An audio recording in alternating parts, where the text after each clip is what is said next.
Le 21 octobre 2019, elle était élue députée fédérale de Beauport-Côte-de-Beaupré, Île-d'Orléans, Charlevoix, Madame Caroline Desbiens. Et aujourd'hui, c'est sa dernière entrevue en 2020 à la télé d'ici. Madame Desbiens, bonjour. Mais bonjour, certainement pas la dernière de la télé d'ici, par contre, parce que j'ai Très bien l'intention d'être là en 2021. Puis dans votre travail là, en 2020, comment vous avez vécu ça là, à titre de député fédéral du comté? Bien, premièrement, j'ai adoré, j'en profite pour remercier toute votre équipe, vous particulièrement, cher Thomas, parce que j'ai découvert en vous et en toute l'équipe de la télévision d'ici une ouverture, un dynamisme. On est allé dehors, j'ai passé de bons moments avec vous, donc j'en profite pour remercier tout le monde. Ma première année, je vous dirais qu'elle a été, bien, il y a eu d'abord l'apprivoisement parce que c'est quand même toute une machine, la Chambre des communes. On est arrivé 32 là-bas. Ça en a surpris plusieurs, dont nos interlocuteurs principaux, le gouvernement. On avait des plans précis, on avait des objectifs précis, ceux d'aider le Québec, de faire valoir les intérêts du Québec, porter la voix des Québécois, des Québécoises. C'est ce qu'on a fait. D'entrée de jeu, il y a eu le premier mois où il a fallu apprendre les rouages de toute la machine. C'est une lourde machine, alors il faut vraiment se faire à l'idée. Moi, je suis une personne assez efficace, je suis entrepreneur et donc habituellement, ça va plus vite que ça. Mais là, il fallait vraiment prendre un grand respire puis prendre le rythme. Un coup, ça fait, et un coup, la compréhension de toute la machine. Mais tout de suite, on s'est mis au travail avec notre chef, évidemment, qui continue de briller pour nous et toute l'équipe. Donc, on a vraiment était dans le feu de l'action, projeté dans le feu de l'action avec les blocus de l'Ouest à cause du pipeline, avec un certain groupe d'Autochtones. On est allé au-devant de cette... on a pris des initiatives. Ensuite, il y a eu tout l'enchaînement, évidemment, du COVID. On a dû changer notre approche, changer notre façon de faire les choses. Moi, je suis une personne de terrain. C'était très dur pour moi d'être obligée de quitter les gens parce que c'est vraiment ça qui m'anime en politique. Mais comme à toute chose, malheur est bon. On s'est retrouvés à 5 derrière nos ordinateurs, le téléphone. Et là, les besoins étaient immenses. Donc, on a répondu à la demande. On a été pendant 6 semaines, 7 sur 7, du matin jusqu'au soir, je vous dirais, des fois jusqu'à 11h30 du soir. Et des fois, ça commençait à sonner à 6h15 dans mon téléphone. Pensiez-vous que c'était aussi exigeant que ça, être député Bien, en fédéral? fait, on ne peut pas comparer parce que c'est quelque chose d'inédit. Hein? C'est une crise qu'on n'a jamais... Moi, j'ai des bons amis dans le milieu de la politique, M. Rosaire Bertrand, Mme Marois, tout ça. Quand même, je les appelais pour leur dire, écoute, qu'est-ce que je fais? Ils n'avaient pas vécu une pandémie. Donc, c'est quelque chose de très particulier. Par contre, une capacité d'adaptation puis de résilience. J'ai une équipe formidable. J'en profite également pour les saluer. Ils sont tous et toutes absolument formidables. Et ils ont été d'une générosité avec les gens incroyable. On reçoit encore des notes, des gens qui nous disent merci, vous nous avez aidés, soit dans l'assurance-emploi, soit dans l'immigration. On a rapatrié des gens du Salvador, du Pérou, même des gens qui n'étaient pas dans notre comté parce qu'il y avait comme... Il y avait comme une rumeur qui disait, la petite bloquiste là, à Beauport-Côte-de-Beaupré, ils sont bons, eux autres, appellent-les. Travaille Il y fort. avait des gens de partout qui nous appelaient. Mais on a vraiment fait un bon travail. Donc, on est très, très fiers de ça. On s'est remis au travail sur le terrain un temps soit peu, dans la période où il y a eu du déconfinement. Et tout ça, à travers ça, un travail parlementaire qu'on a été très rigoureux. On est allé chercher des gains pour les aînés, pour les artistes, pour les travailleurs autonomes, les travailleurs étrangers, temporaires. Et on a mis beaucoup de pression sur le gouvernement à ce sujet-là. Ils n'ont pas pu se débarrasser de nous autres. Donc, dans cette contrainte-là où on met beaucoup de pression, le gouvernement est obligé d'agir. Et c'est vraiment ça, notre rôle. Donc, on sait qu'on a fait des gains incroyables à ce niveau-là.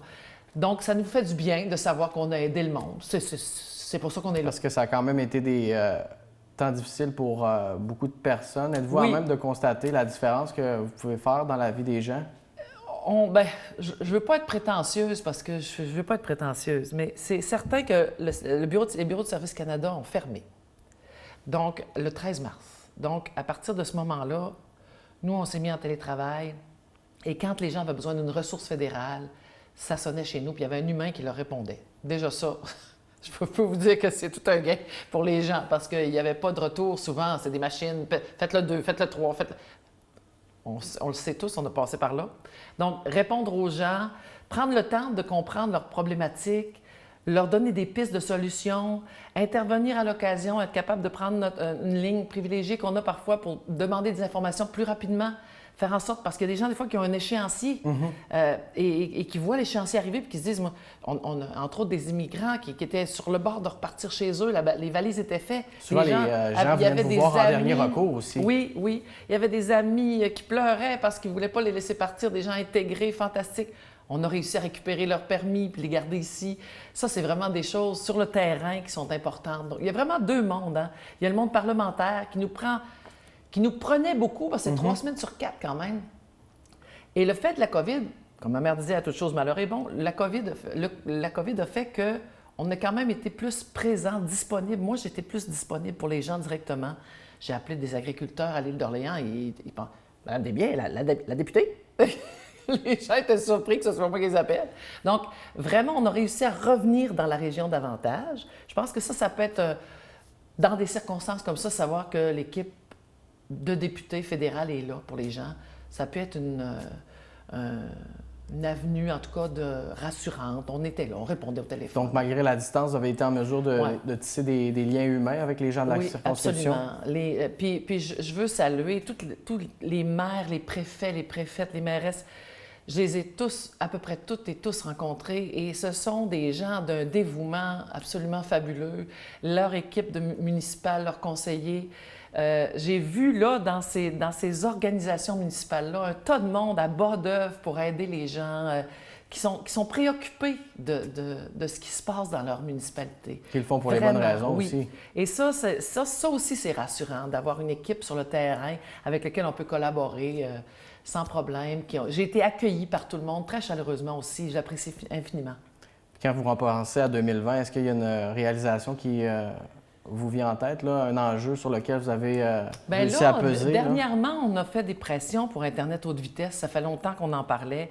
Il y a eu des débouchés là-dedans. Il y en a encore à venir et on y est pour quelque chose parce que je vous jure qu'on ne lâche pas le morceau. Évidemment, il y a eu tout... C'est le COVID qui a pris beaucoup de place. Donc, c'est vraiment là, je pense, qu'on a réalisé davantage sur le terrain ici pour les gens. Au niveau du gouvernement, c'est une autre affaire. C'est une liste de gains qu'on a fait, évidemment. Là, on travaille beaucoup sur la langue parce que le français, évidemment, est menacé. On se sent moins ici, hein, sur la côte de Beaupré, mais je vous jure qu'à Montréal, c'est pas évident. Et même en périphérie. Donc, là, avec la loi C10, donc la loi sur la radiodiffusion, où il n'y a pas de protection, donc il n'y a pas de seuil d'obligation de production francophone, que ce soit par Netflix ou par... Et on ne parle pas encore des GAFA, on n'a pas encore de taxation des GAFA, il n'y a pas encore de droit d'auteur de traité. Nous, on veut vraiment que la loi soit plus complète que ça, plus, je dirais, plus précise et plus encadrée, ce qui fait que ceux qui sont assujettis à la loi ne peuvent pas faire autrement. Il y a une réglementation. Là, on pelte dans la cour du CRTC. Et, en tout cas, nous, on juge. Bien, on a consulté évidemment sur le terrain. Moi, je suis une artiste dans la vie, fait que j'ai exactement l'heure juste de mes collègues. Et donc, on va pousser de l'avant tout ça. Moi, je pars pour Ottawa là, ce soir, puis on va parler de ça cette semaine, la semaine prochaine. Donc, c'est quelque chose qui me tient beaucoup à cœur. Évidemment, il y a plein... Entre ça, il y a eu l'aluminium, l'ALENA, la nouvelle négociation d'ALENA. On a récupéré l'aluminium. On avait encore une fois sacrifié un point fort du Québec. On n'a pas sacrifié l'acier de l'Ontario, on a sacrifié l'aluminium du Québec. Avant ça avait été les agriculteurs, les producteurs laitiers, le poulet, les œufs. Encore là, avec la gestion de l'offre, on avait été hypothéqués. Là, on voit qu'il y a un gain parce qu'ils ont annoncé cette semaine qu'ils allaient verser enfin les sommes planifiées que les agriculteurs attendent depuis quelques années. Et ce travail-là qui est important, il se fait à la Chambre des communes? Il se fait à la Chambre des communes, il se fait quand on prend parole, le chef prend parole souvent, il fait des points de presse, on envoie des communiqués.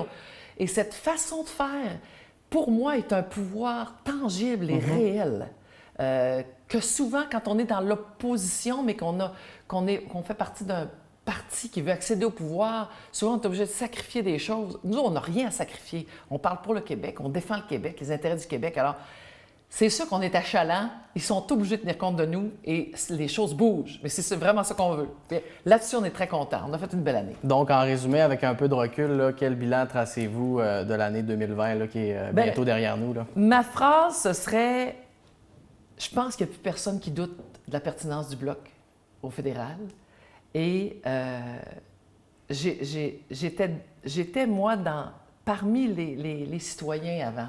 Et j'observais ça et je me disais, mais pourquoi ça bouge pas? Pourquoi ça bouge pas? Pourquoi ils ne taxent pas les GAFA? Pourquoi? Je me posais plein de questions. Maintenant, mes questions sont répondues. Je sais pourquoi et je sais comment faire changer ça. Alors, pour moi, ça, c'est aussi une prise de conscience de la capacité qu'on a, les Québécois, de faire valoir nos priorités, nos valeurs, que ce soit linguistiques, économiques, environnementales. Et l'utilité que ça peut avoir là-bas, ça a été une révélation pour moi.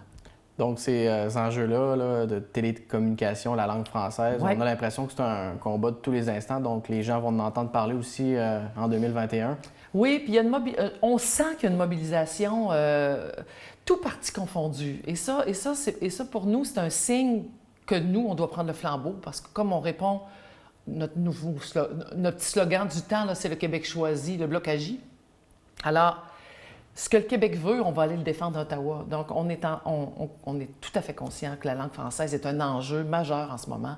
Il n'y a pas que ça, évidemment, mais c'est un enjeu majeur. Oui. Madame Desbiens, merci beaucoup pour l'entrevue. Puis j'aimerais vous souhaiter de passer de très joyeuses fêtes avec votre famille, hein, puis la santé. Oui, la santé, on va respirer l'air pur, puis on est privilégié d'habiter ici.